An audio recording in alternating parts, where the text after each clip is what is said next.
Here are 3 ways that you can take your PowerPoints to a whole other dimension using 3D objects. Let me show you. So the first and the most simplest way to use 3D objects inside PowerPoint is to click on the Insert menu here at the top, then go along to the middle, click on the 3D Models button just next to icons, and you'll see that Microsoft has a huge library of 3D models for you to choose from. Now, some of these, in fact, I'd say 90% of these are a little bit cheesy and the graphics don't look that great. But one thing that we've used for a few client projects from the Microsoft library is something really simple like Planet Earth. So if I insert the Earth model onto my slide, it will take a second or two to load. But once it's there, you'll see that I can move this around anywhere I want. So a really neat thing to do with something like this, or any 3D model for that matter, is to drop it into a certain position and then to duplicate the slide, and on the second version of your slide, actually make this nice and big, maybe have it falling off the edge of the screen, and then rotate it around to a certain country or region. Maybe we'll drop in some text as well. So let's put a text box in here. Just say something like, "Welcome to Earth." Let's make that white so we can actually see it, of course. And let's make Earth nice and big, like so. Make it bold. There we go.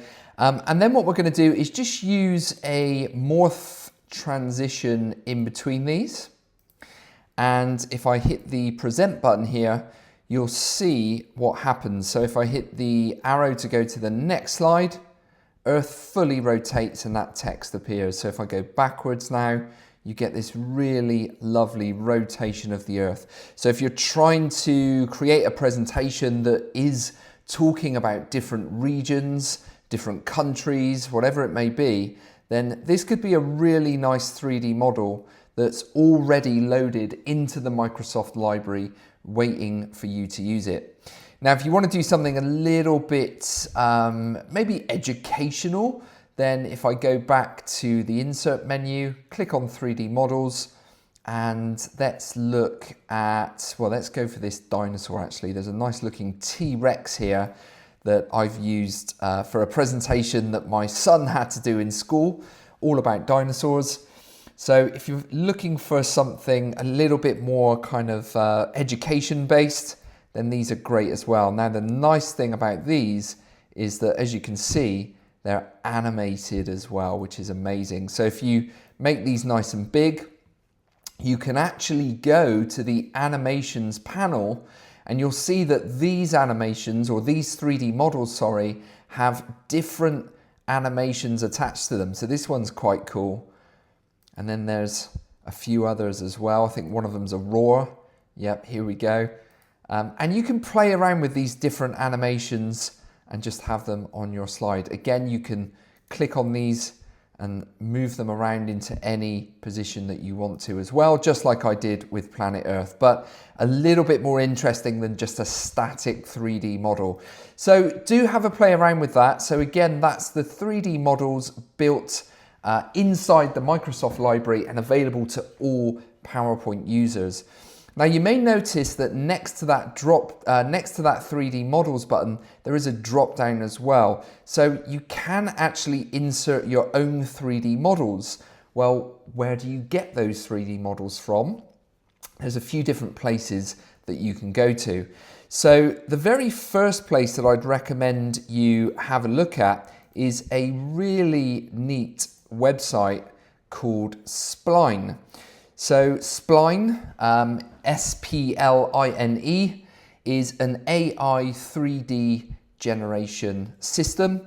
Very, very easy to set yourself up with a free license and gain access to sort of make your own shapes and things like that. But of course you can pay for a license and then gain access to loads of really amazing things like 3D icons that are already built for you.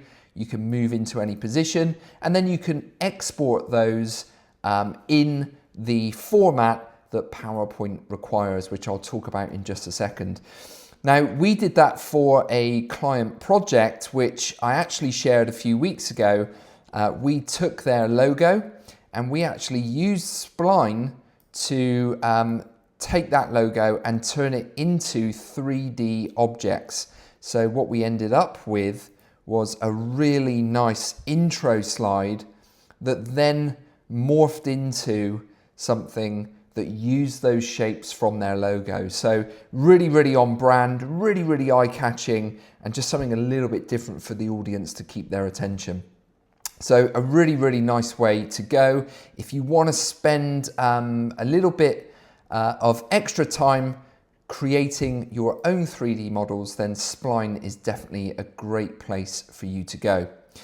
So another place you can go for 3D models is the website Sketchfab. Now, Sketchfab is a really amazing site. It has a huge library of different objects. Here you can see I'm looking at a Minecraft cube, and I've downloaded this in the GLB format. So here's a quick screenshot of the different formats that PowerPoint will accept for 3D models, and you can see the different functionality for each.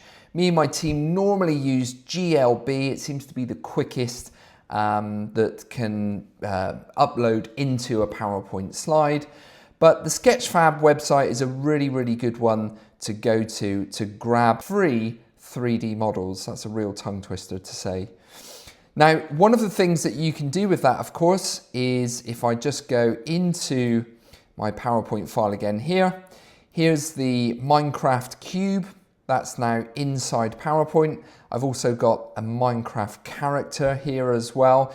They aren't animated like the T-Rex was a second ago, but still I could make a really nice Minecraft PowerPoint presentation out of those two objects and get them to move around using the morph transition. Now, if I wanted to take it a step further, one of the things that we've done is we've built this really neat presentation for Aston Martin, and we've actually downloaded a 3D model of an Aston Martin from Sketchfab. So if I click to start this presentation, we've actually got a video that plays in the background, but if I hit the Explore button here, you'll see the 3D model will appear, and at the top of the screen we've got intro, interior, engineering and exterior, and if I click on any of those options, the 3D model will rotate around into different positions. This is using a combination of the morph transition and action buttons inside PowerPoint. So I may do a whole other video on how to create this neat looking presentation and supply you with the free template for that as well. Now, if you are a bit more advanced with 3D models within your business, maybe you work for an architect's firm or something like that, then you can insert your own 3D models using whatever system you've created them in. Again, just looking at those different formats and bringing them onto your slide. So this is another example that we did for a client of ours about a year ago, and we've brought on these really technical 3D models onto various different slides here and rotated them into different positions to highlight the key points that we're trying to get across within the presentation. So that's it, 3 ways that you can use 3D models inside PowerPoint, whether you use the Microsoft built-in library, whether you go to a tool like Spline and create your own, or you go somewhere like Sketchfab and just do a quick search and download a model to use inside PowerPoint. It's very, very easy to do and will add a huge amount of wow factor to your presentation. So I hope you found this useful. Please like and subscribe. We'll keep supplying more and more tutorials like this for you.